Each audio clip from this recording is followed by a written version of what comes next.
Welcome to our show today. I'm Dr. BraVada Garrett-Akinsanya, co-host usually with my Baba Al McFarlane. So we ask you to join us today and just hear at Conversations with Al. On Fridays, we always do this special program. It's called the Healing Circle. And in the Healing Circle, we have a chance to acknowledge the facts of what's going on around us in the environment, and we especially focus on what it means to be healed, how healing can take place, and the issues of today. So, today, our topic is going to focus on homelessness. And we're looking at it in terms of abuse in homes, in terms of kids being unsafe on the streets, and also the adults that are responsible for them. And also talking about families that are also homeless. So today we've got that going on, and we have two special guests. And I will go into the protocol. It is called we'll do the healing circle after I introduce our guest. The first one here today is Dr. Lolita King.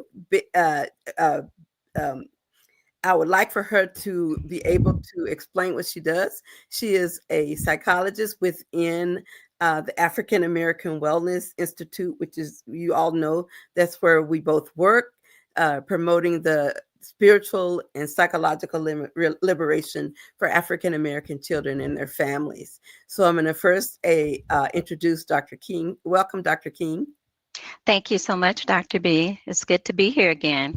You as I'm well. excited to discuss this very important topic today. Thank you. And so I'd also like to bring to the stage our friend, Angela Reed, who is the executive director of Close Knit. And she's also, I'm just going to brag a little bit, she's one of the board members for the African American Child Wellness Institute. Welcome, Angela. So glad to see you. I know. I smile every time I see you. Thank you so much. And thank you for inviting me. I'm excited to be here. I'm glad you're here. So we always enter with a protocol, and the protocol is to create a virtual circle. So what we do is we imagine, even though we're not in the same rooms, that we're in a circle together. And I ask everyone to just take a deep breath and inhale, exhale. Just inhale once again. Exhale. I invite you to look to your right, assuring your sense of safety. We ask you to look to your left, ensuring a sense of safety. We also want to look behind ourselves, assuring a sense of safety. Now, as you sit there, I invite you to notice the feel of the chair on which you sit that is sturdy and holding you. Notice your feet on the floor, that you're connected in your presence. And in this healing circle, we use it because there is no beginning and no end. There is no hierarchy, for everyone in the circle has equal access to share voice and power and knowledge toward the center of the circle. In the circle, we acknowledge our elders for those are the shoulders that we stand on, and we are grateful for them. In the circle, we also acknowledge our ancestors, for those were the shoulders that our elders have stood on. And they, our ancestors, are closest to the Creator. So in this space, we continue to work in an orderly manner. We share voice by passing a virtual talking stick from one to another. And if you need the stick, all you have to do is ask if the spirit moves, and you will get the stick to have voice if you really have something you want to share.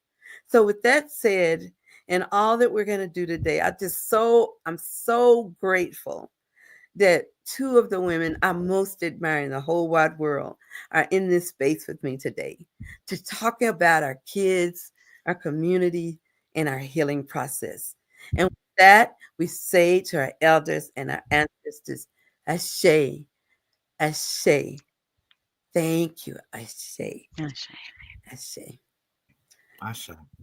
So now that we're here, I'd like to kind of begin this conversation by asking Angela Reed to tell us more about the work she does, especially with homeless youth, and what she sees as her role in that process.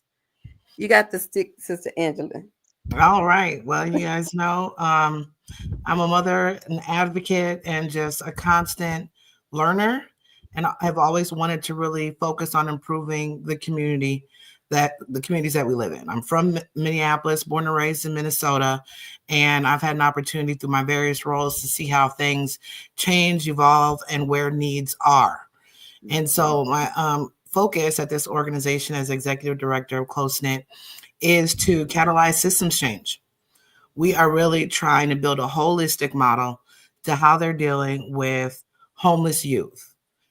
So federally, there are 4 recommendations for dealing with homeless youth, which are education, which we hear about, housing, which we hear about, but it's also permanent connections and social emotional support, which really all 4 need to be grounded in order to really have a youth succeed and grow and recover from the experience of youth. We do that by highlighting and doing research to really get the systems to incorporate natural supports. And natural supports are often families who take in other families, where that youth might go the first day they're on the run. The ones we are not able to really calculate, document, find because they're not linked to a service. And that's really about 18,000, between 13 and 18,000 youth a night in Minnesota. And so I've had to do dives just to even find the information. So we focus on chosen family hosts, really focusing on those families who are taking in youth, getting youth to talk about the people that they are around. Sometimes they're good for them, sometimes they're not.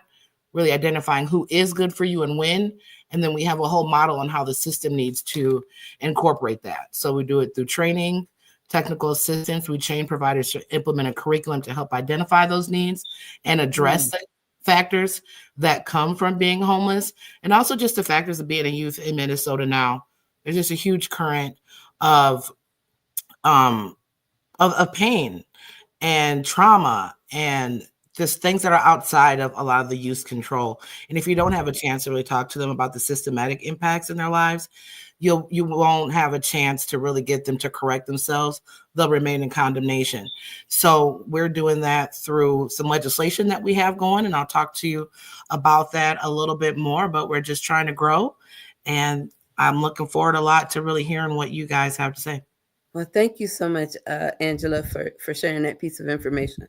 I'm interested in coming back and talking to you about the youth, especially when the weather changes, how they do deal with the winters and the cold season, and when it's even extremely hot. So I'll come back to you about that right now. Take the talking stick and pass it to Dr. King and what her issues or interests are around homeless youth and even homeless families.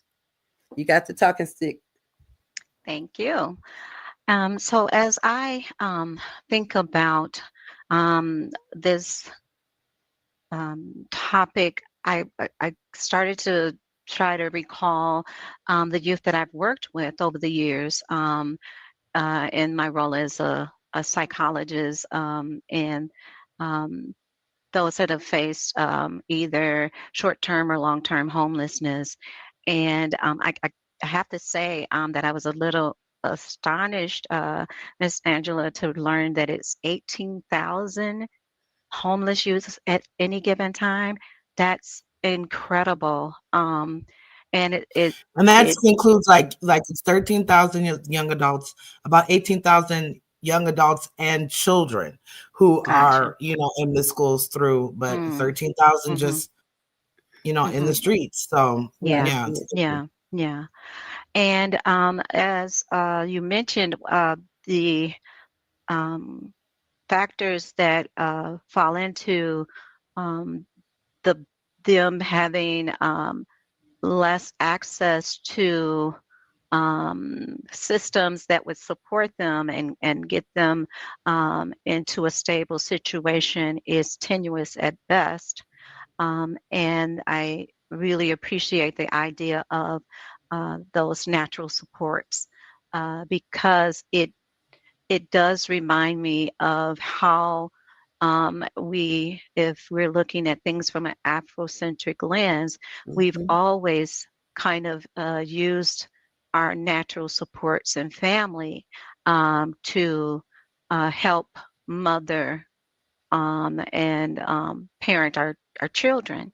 And when you have a high degree of mental health concerns within the household, maybe a parent, um, uh, or there is abuse, Mhm. trauma on behalf of the youth. Mhm. Um, those kinds of um, uh, the symptoms and barriers end up further compounding the experiences of our young people, Mhm. and they often have a distrust for adults um, because they've been shown by those that are struggling within the family who should be the guardian or head of household that sometimes they can't be that supportive stable person, Mhm. so there's a lack of trust there.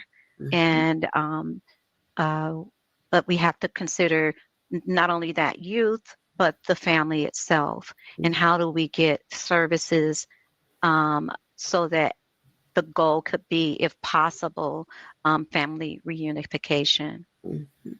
Yeah. Mhm.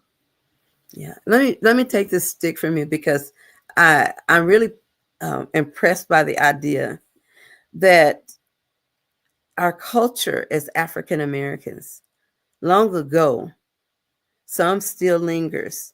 We would take care of people's kids. Hmm. They call it keeping.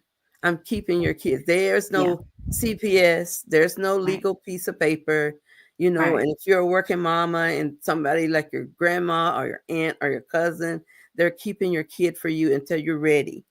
And what that Right. meant to us growing up is that people, if they were, no matter how poor they were, they just make an extra pot of beans, or they would find a way to incorporate into their family everything that they were doing for their own kids, as if their neighbors' kids or their aunts or uncles or cousins were all related. And that is something that I think is missing. The reason I like the word close knit that relates to Angela's program is because we know how to be close. And sometimes when we are not healthy as adults, our proximity to children's lives may not be that good for them.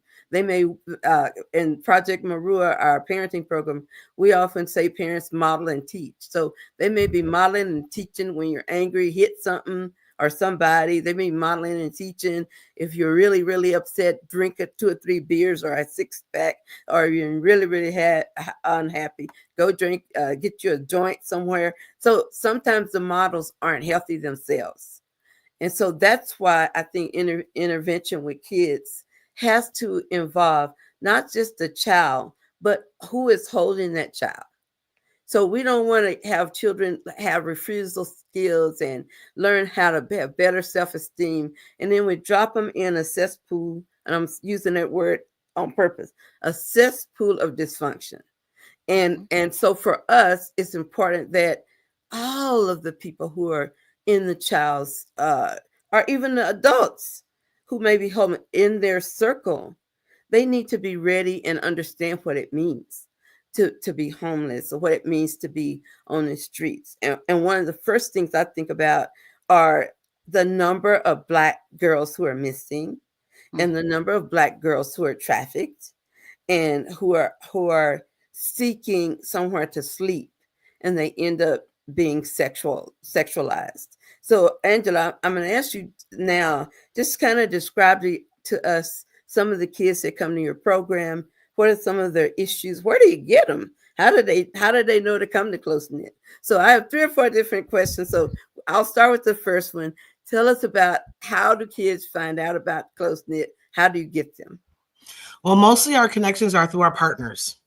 The partners who work directly with the youth, we want to equip them with the tools to address those situations. If youth contact us directly, which, doesn't happen as often, it's usually like a host, a person who's taking in a youth, because we do resources and guidance, even on navigating what that situation looks like. We have resource guides. We even have like a shared agreement.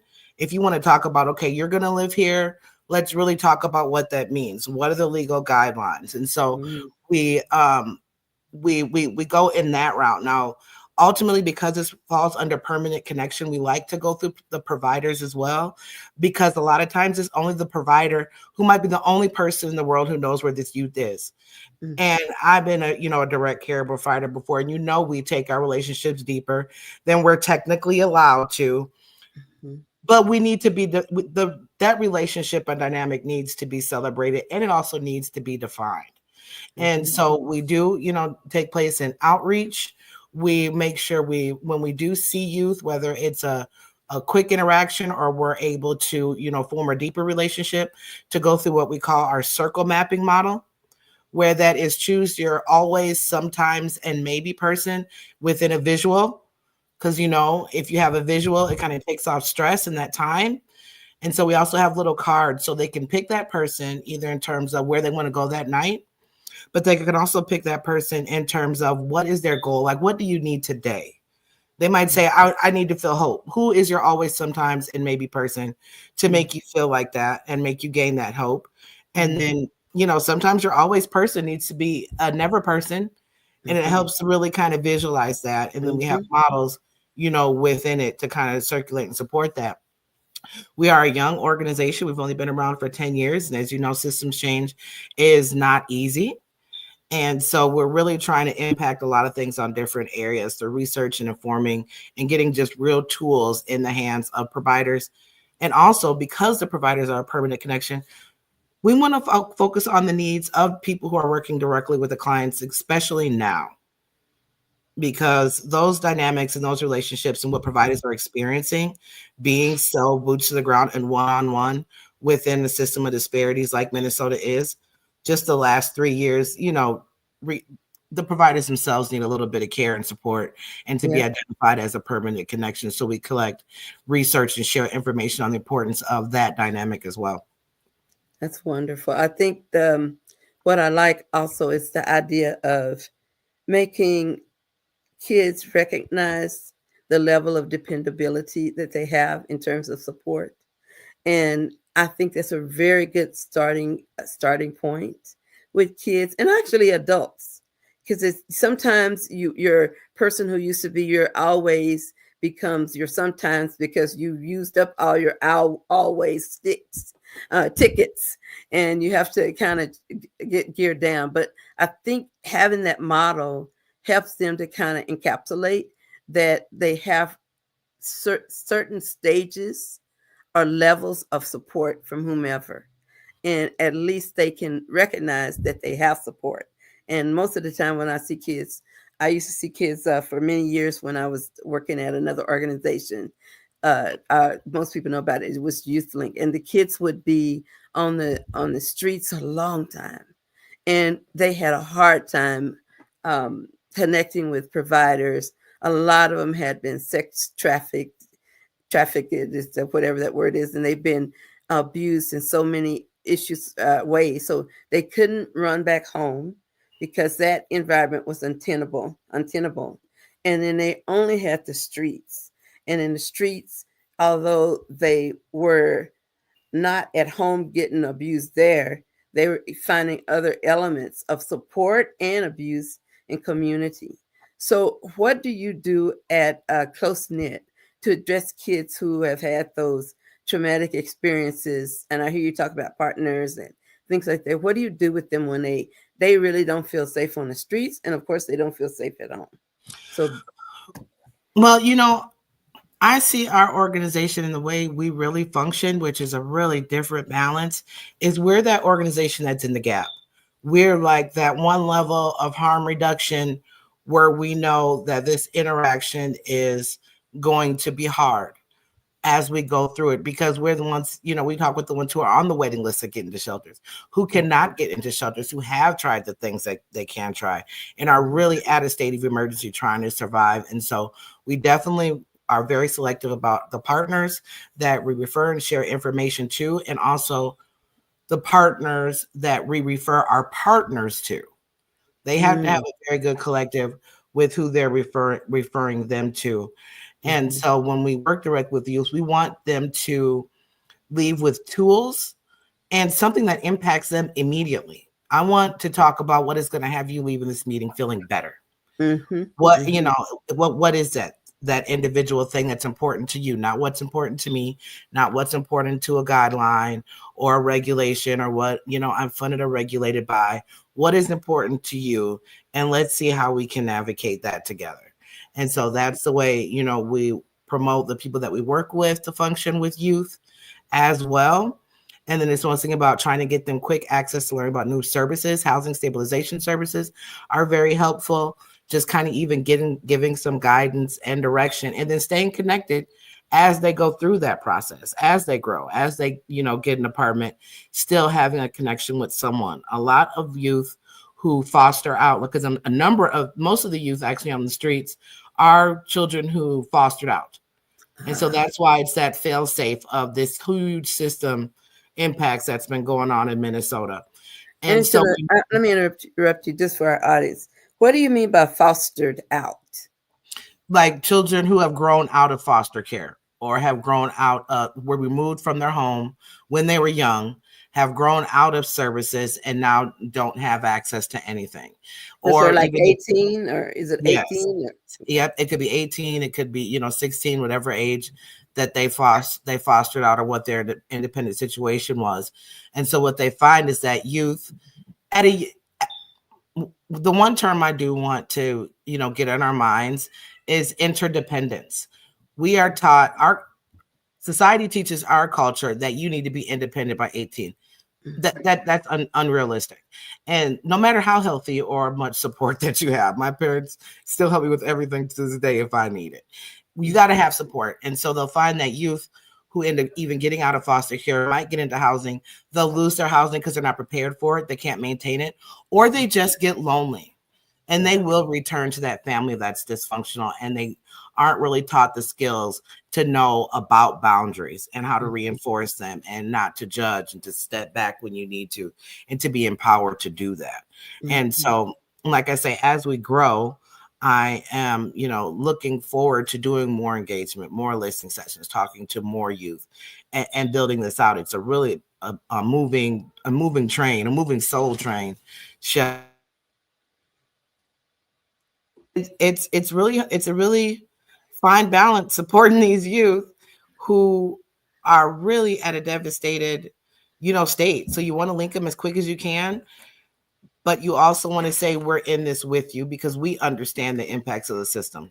Yeah, that's wonderful. I like to pass the talking stick to Dr. King, just so I hear you, I see you nodding, and I hear you basically physically saying, amen, you got it. So tell us a little bit more from your perspective as a clinician, what you see in terms of what Angela just shared with us. And you're muted. Okay, there we go. Okay. One of the things that struck me was the idea of you having them to identify, in your program, having the youth to identify their always, sometimes, and their maybe. And within the context of narrative therapy, I do something along that lines as well, where we're identifying those that can be of support with a person as they go through their journey of healing. And the idea that the always can end up being the sometimes. And Dr. B, you mentioning that perhaps they've kind of used up that resource. And I'm also considering the fact that particularly with youth that have been in uh, experiences throughout their childhood that were traumatic. Um, there has to sometimes be a shift in their expectations, right? So that always person, the person they always go to, never is able to give them what they need, but they say, but that's my mom or that's my dad, and so the title of that, even though that person is unable at that point in time to be resourced enough to be healthy support, that it takes sometimes for that youth, young adult to consider that there might be a way of um, accepting that that person can't be your always right now. You know, Mhm. that doesn't mean that they don't want to, but that right now we need to probably consider other people that can walk with you in this part of your journey. Mhm. So and it's a grieving process, right? So sometimes the people we love the most and we cling to, it may not be healthy, but it's familiar, right?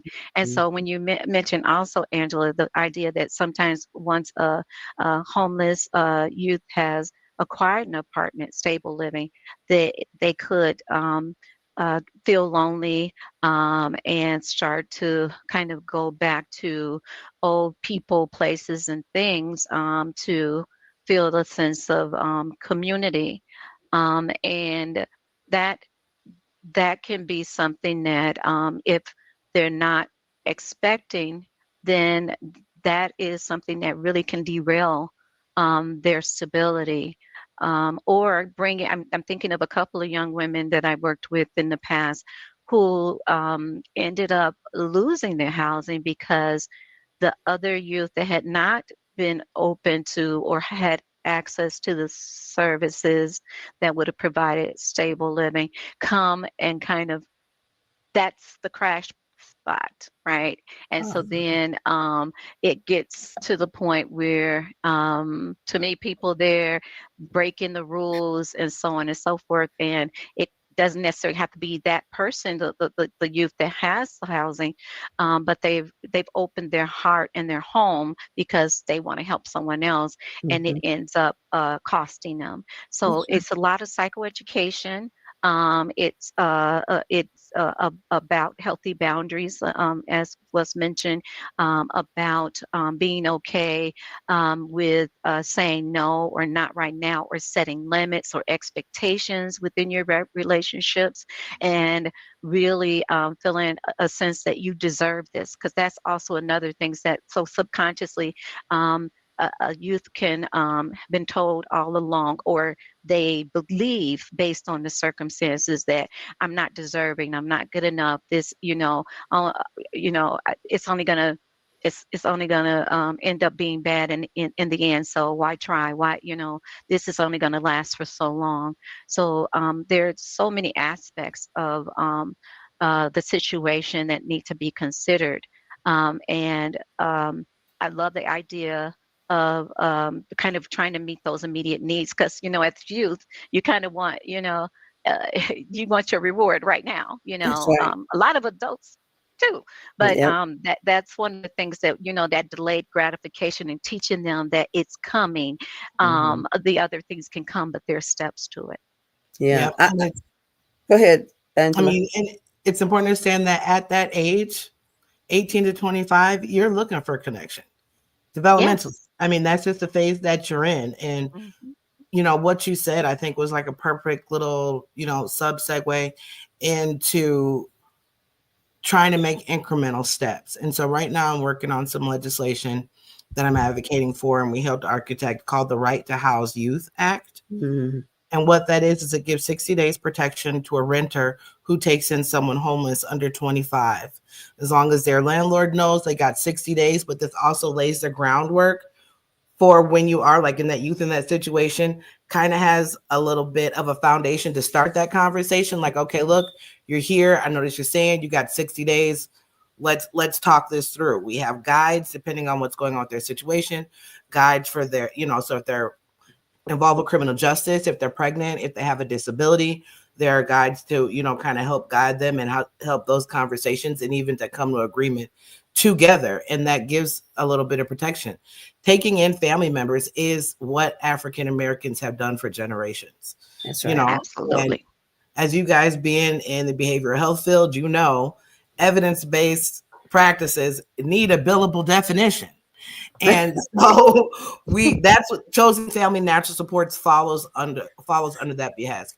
And we have the backup research to prove that. So we've done research with Chapman Hall University, sponsored by Reichs Foundation, that really is getting our pathway. So it's evidence-based and we have more flexibility over what we say our kids need, which I'm hoping eventually will grow to see, the possibilities of it. Because for instance, if a youth is getting taken away by child protection, if child protection recognized natural supports, another family member should be able to come in and say, give them to me, run my information through your police database, see that there's nothing, give me that child, instead of having to go through this rigmarole that damages them for a year just to be at a place that you can figure out that they are calm.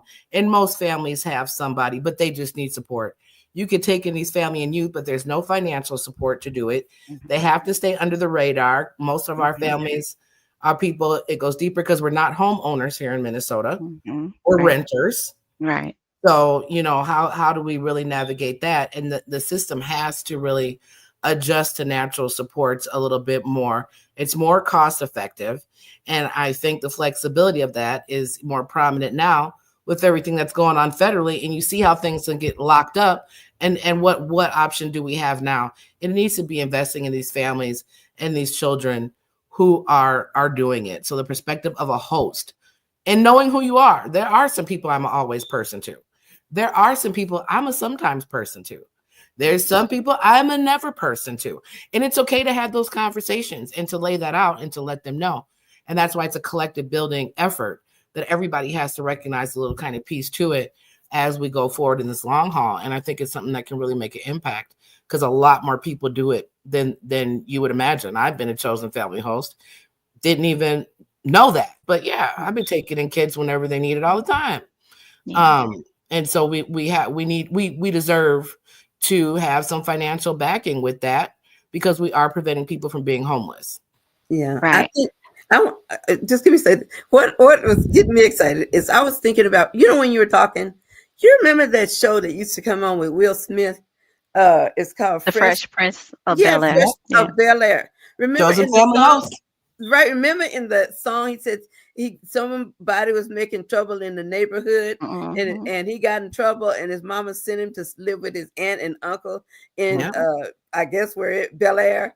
And so it's so normal. That's normal for us.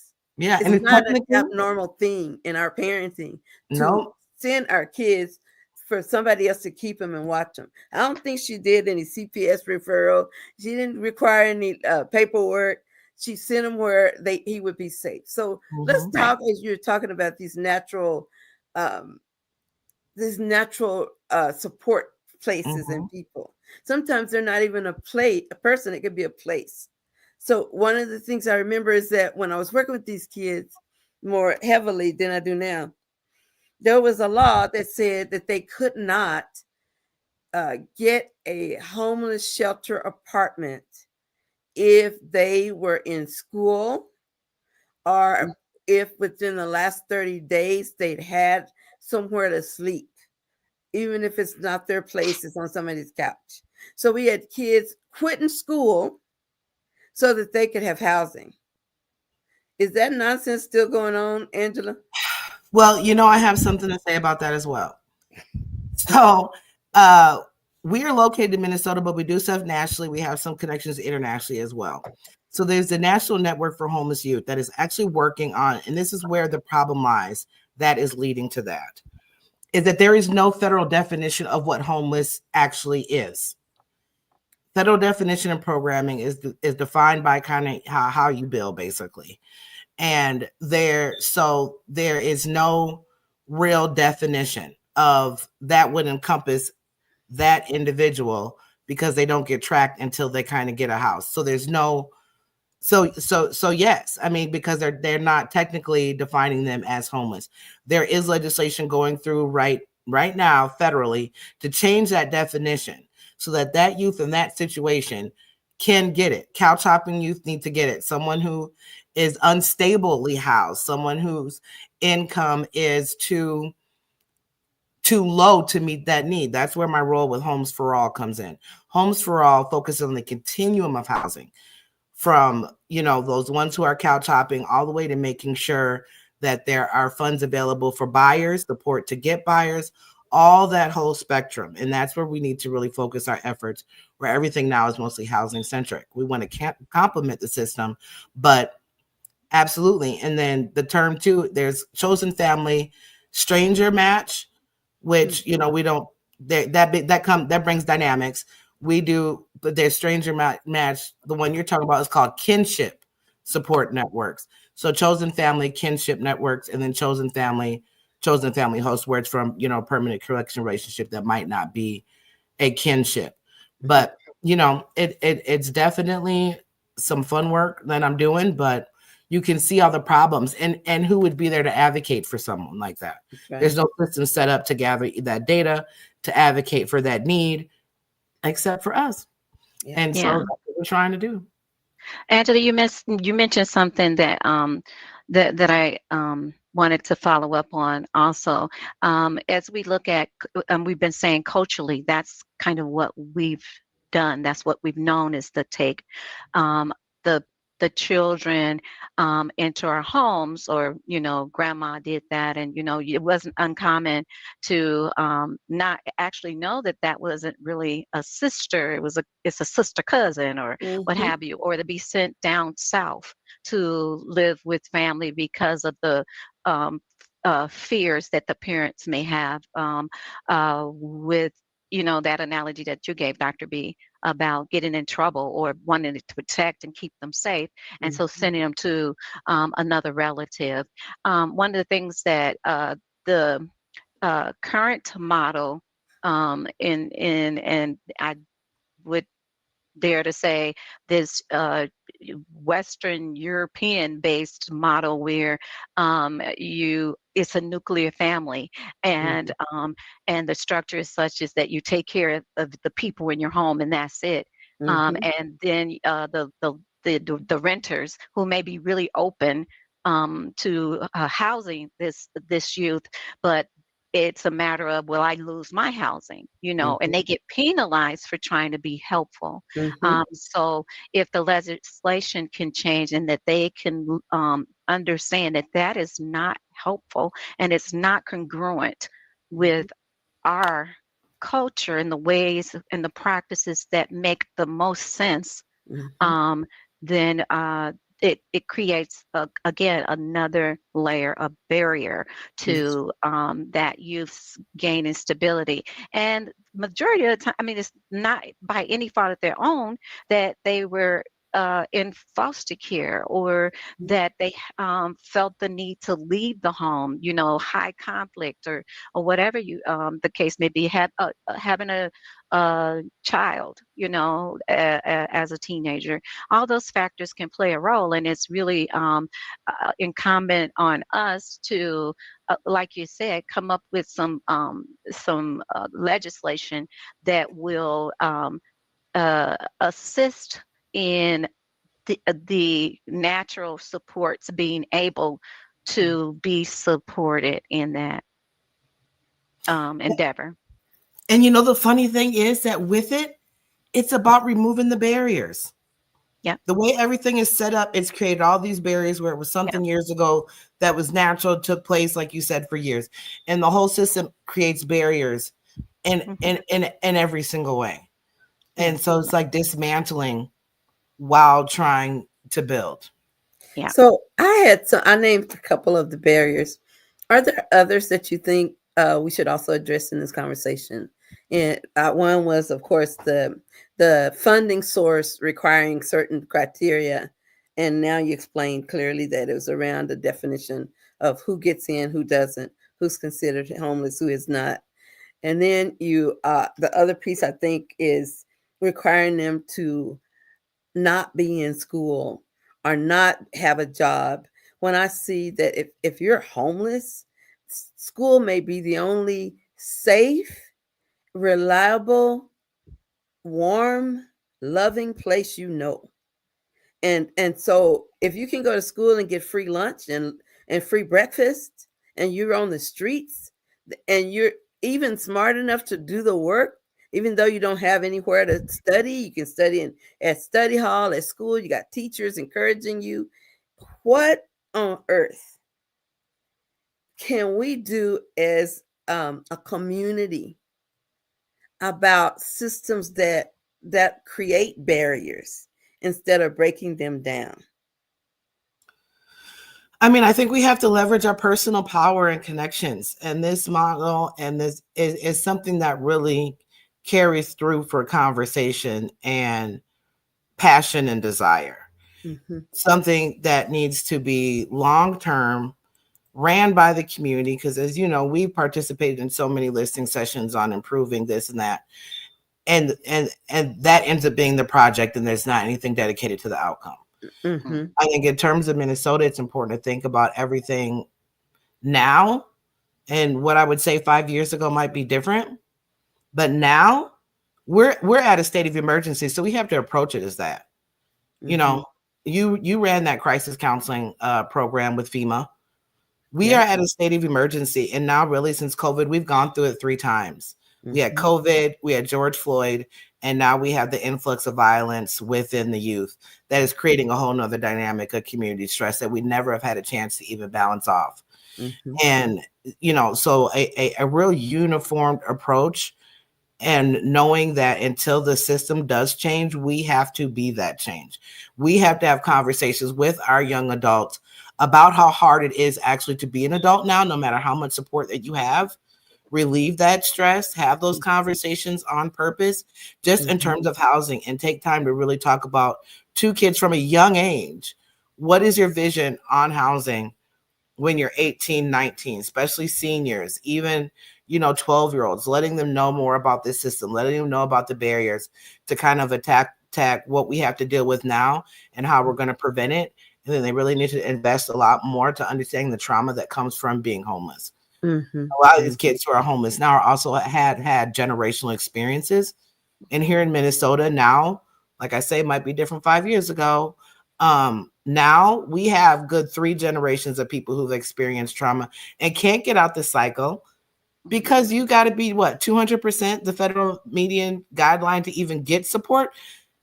There's a big gap where I think most of these people are where we have to do support. So from what I'm learned, we got some work to do, but I think if it is, you know, done by providers who work with the community, it can be done. And just celebrate every win.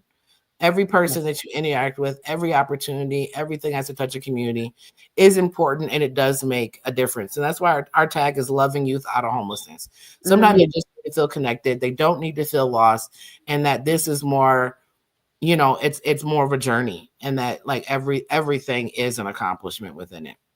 And we deserve it. I mean, this is our right and how we want our community to be. Yeah. But there are barriers to doing it. Yeah. One of the things I also wanted to bring up in terms of, now that you're talking about advocacy and helping oneself, I recently there was a group of kids from Brooklyn Park area in Brooklyn Center who went to do a presentation with a bunch of legislators, and the kids were telling the legislators what they need. One of the things that they said, and I know this is true because I hear it from a lot of kids that I see for therapy over the years, they want a safe place to hang out, a safe place. And nowadays, kids in our community, it's so common that kids go to places and they may not be safe, and they'll go to parties. I know a child who's 14 years old. She was 14 and her friend turned 14. So because she was a teenager, they were going to have a teenage party at her house. So at the house, some big kid came rolling up there with a gun, shooting all up the place. And the client that I got, she got shot in the butt running. And so she ended up in the hospital. And I remember on my visit with this family, I was saying, what can we do to help prevent this kind of thing from happening?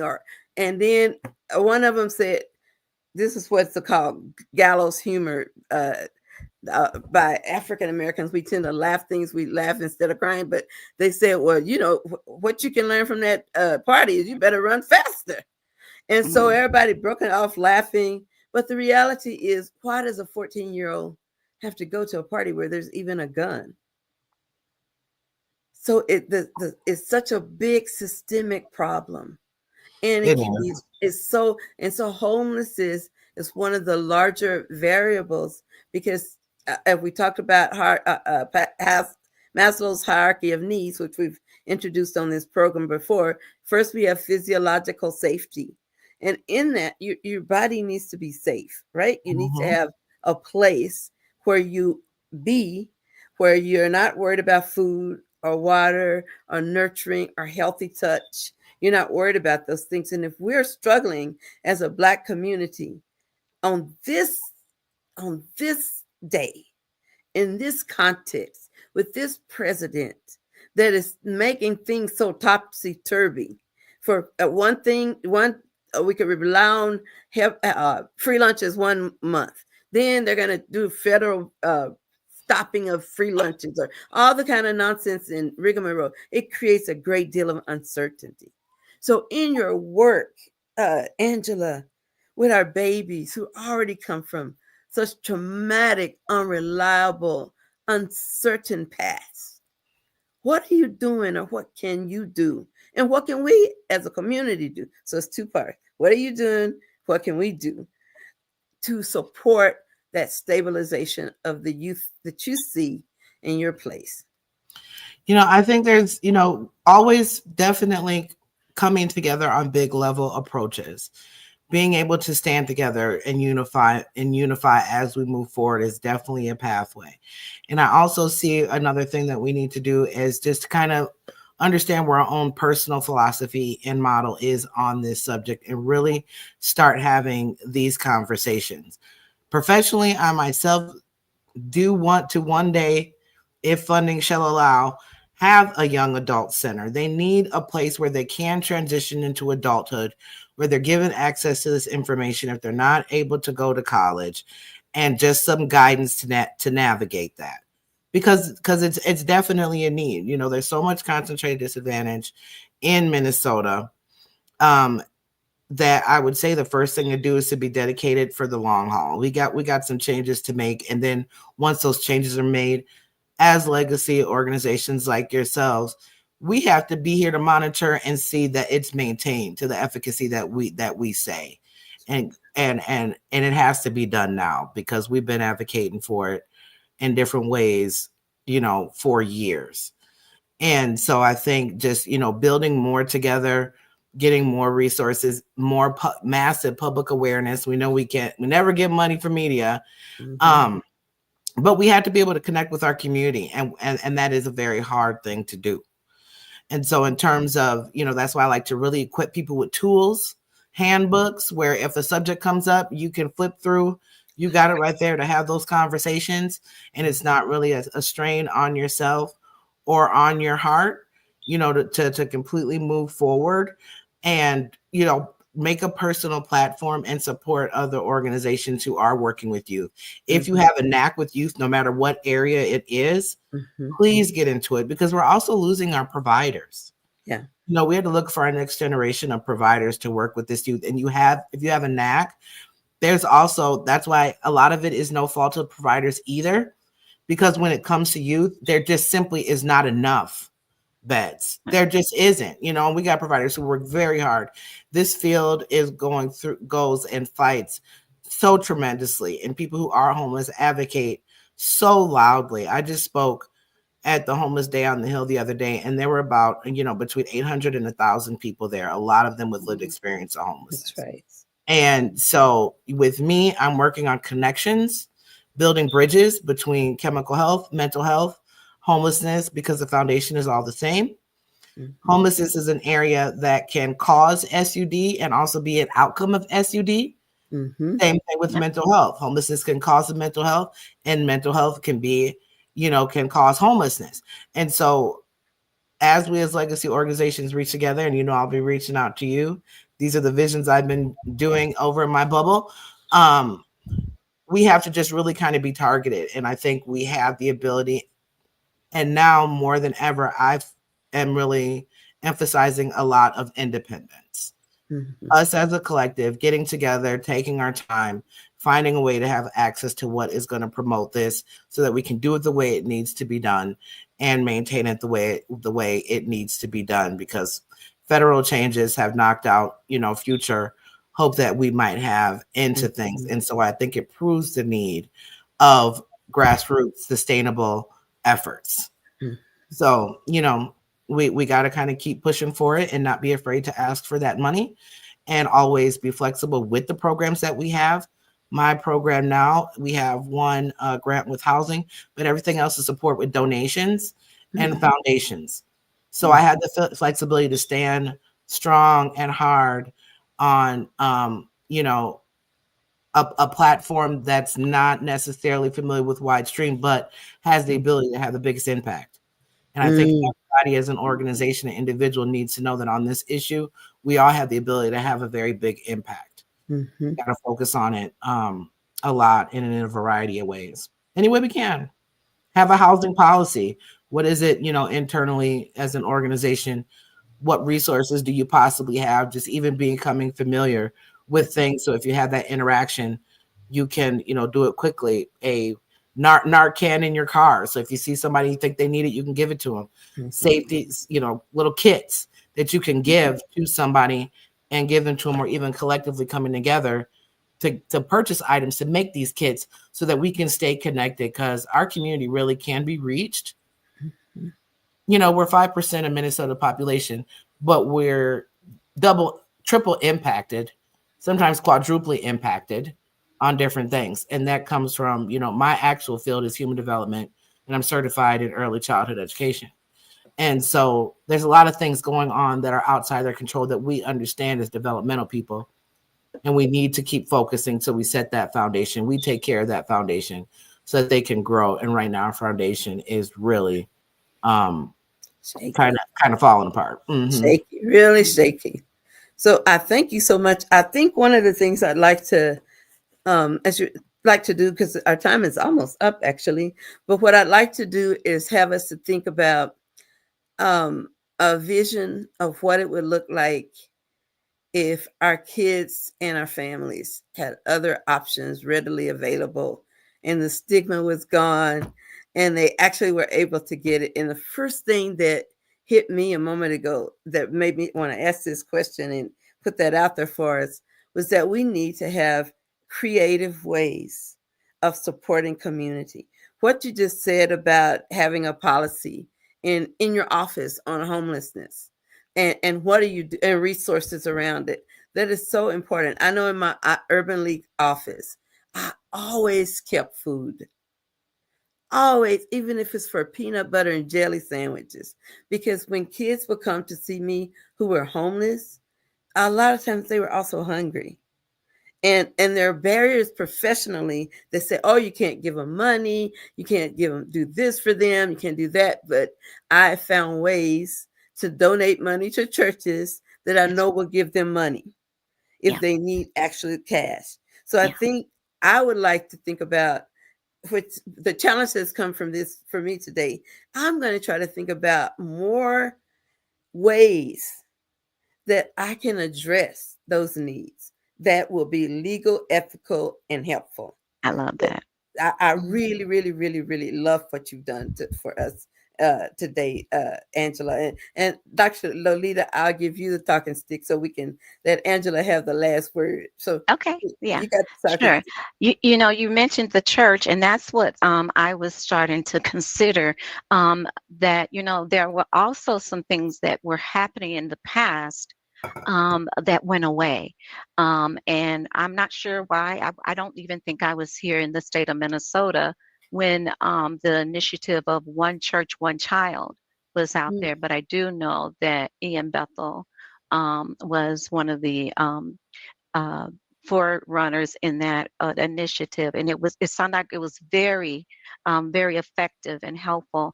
And I think that I'm going to just kind of be curious about what made that work then, what made it go away, what were the barriers, and that did not allow that to continue, and how can we create something such as that that is sustainable, that we don't let exactly. go of.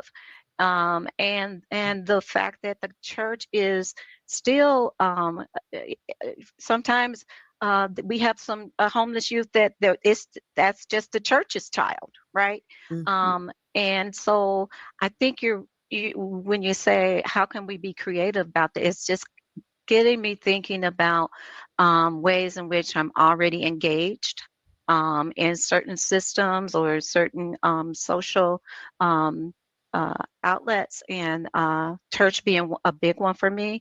And Mhm. how have we taken on that as one of our charges? That Mhm. homelessness is it's multifaceted, and that in order to heal, spiritual healing has a role as well.